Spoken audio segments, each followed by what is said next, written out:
నమస్తే అండి. Welcome to Roja vlogs. మరణించిన తర్వాత మనిషికి ఏమవుతుంది, యమలోకంలో పాపులకు ఎలాంటి శిక్షలు ఉంటాయి, ఈ నిజాలన్నీ కళ్ళారా చూసి మళ్ళీ జీవం పొందిన ముగ్గురు కన్యల కథే మాఘపురాణం 8వ అధ్యాయం.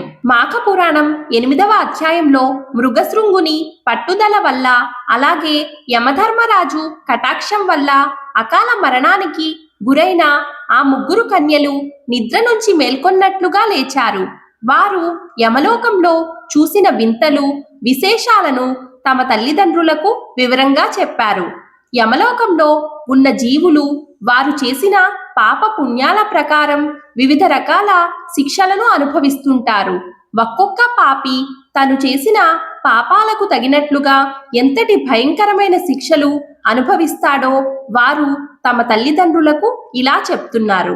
కొంతమందిని ఎర్రగా మండుతున్న ఇనుప స్తంభాలను కౌగిలించుకునేలా చేస్తారు.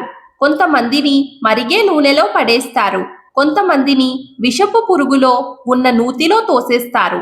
మరికొందరిని తలకిందులుగా వేలాడతీసి కింద మంటలు పెడతారు. ఇంకొందరిని శూలాలతో పొడిచి తీవ్రమైన హింసలు పెడతారు. ఈ భయంకరమైన విషయాలు విని వారి తల్లిదండ్రులు చాలా భయపడి వణికిపోయారు. అప్పుడు వారిని ఓదార్చుతూ, మీరు భయపడకండి, నరక బాధల నుండి బయటపడేందుకు ఒకే ఒక సులభమైన మార్గం ఉంది.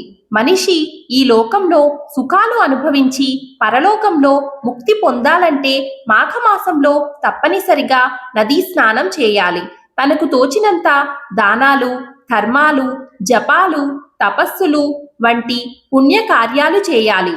ఇలా చేయడం వలన ఇంతకు ముందు చేసిన పాపాలన్నీ పూర్తిగా నశిస్తాయి. అంతేకాదు స్వర్గలోక ప్రాప్తి కూడా కలుగుతుంది.